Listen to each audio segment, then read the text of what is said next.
duas outras ações que nós temos que falar ainda. A primeira é a ação negatória. Quando é que é cabível a ação negatória? Quando o autor ele entende que o seu domínio ele está sofrendo alguma certa limitação, uma certa restrição. Alguém então, por exemplo, e ela é utilizada principalmente quando há a servidão. Então alguém diz o seguinte: eu tenho direito de passagem, por exemplo, tenho direito de passagem para o seu lote, eu tenho direito de passagem pela sua terra, né? Mas quando na verdade isso nunca existiu. A servidão é um direito real, e nós vamos ver mais à frente no curso, em que existe um prédio dominante e do outro lado existe um prédio serviente. Esse prédio serviente tem que suportar uma certa... O dono do prédio serviente tem que suportar uma limitação, uma restrição no seu domínio. Por exemplo, o direito de passagem, né? Só que essa ação negatória, principalmente no direito de servidão, mas não apenas isso. Qualquer ato tentatório à liberdade de domínio é cabível a ação negatória. Só que essa afirmação de que há esse direito, de passagem, por exemplo, ele tem que ser injusto. Mais uma vez, a ideia da injustiça.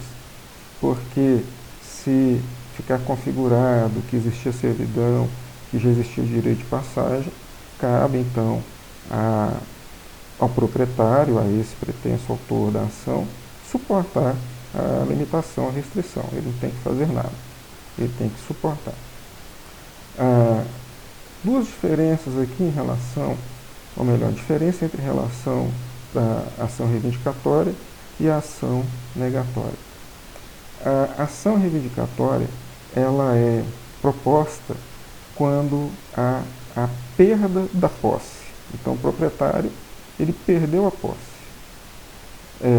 Já a ação negatória, não há perda da posse, mas há um ato que está restringindo ou está limitando o proprietário de utilizar do que é seu.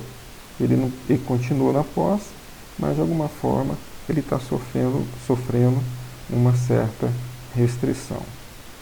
A outra ação que falta então nós vermos é a ação de dano infecto. O que é a ação de dano infecto? Aquela ação de briga de vizinho, né? É quando o prédio vizinho, o dono do lote vizinho, está construindo ou ele está reformando e há um perigo de um dano iminente, em prejuízo àquilo que é meu. Essa ação de dano infecto, ela tem um caráter preventivo, né? Então para de construir, garante que não vai me prejudicar, e ela também tem um caráter cominatório. Ora, se causou já prejuízo, ou se vier causar prejuízo, então já fica aqui nessa ação estipulado que você vai ter que pagar a cominação de uma penalidade, a cominação da indenização. Quando ainda havia o Código de Processo Civil de 73, existia a ação de enunciação de obra nova, que servia para essa mesma finalidade. Só que, com o Código de Processo Civil de 2015, o legislador, então, houve por bem não colocar retirar a ação de enunciação de obra nova. Então, permanece a ação de dano infecto, mas há um outro modo também de se conseguir o mesmo resultado. Seria uma obrigação de fazer, uma ação de obrigação de fazer, ou uma ação de obrigação de não fazer. Mas voltando à ação de dano infecto, quando é que ela pode ser proposta?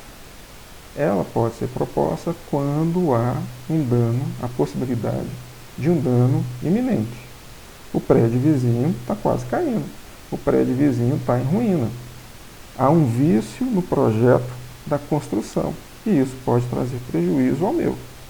Então, é por isso que eu proponho a ação de dano infecto, para me dar garantia de que não vai acontecer nada, E se acontecer, você então vai ser responsabilizado por pagar.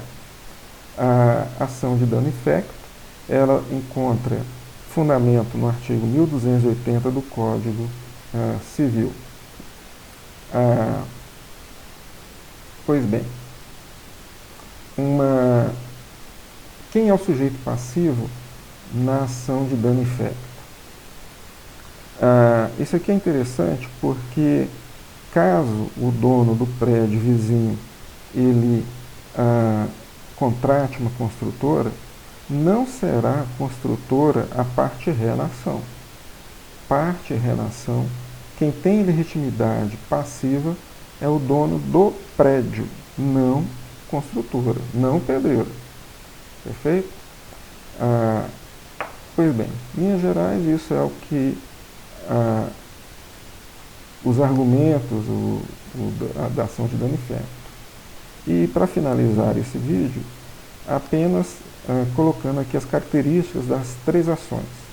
A reivindicatória, ela é uma ação de ataque, né? Devolve aquilo que é meu. A ação negatória, ela é uma ação defensiva, né? Não, você não tem servidão, então fica quieto na sua.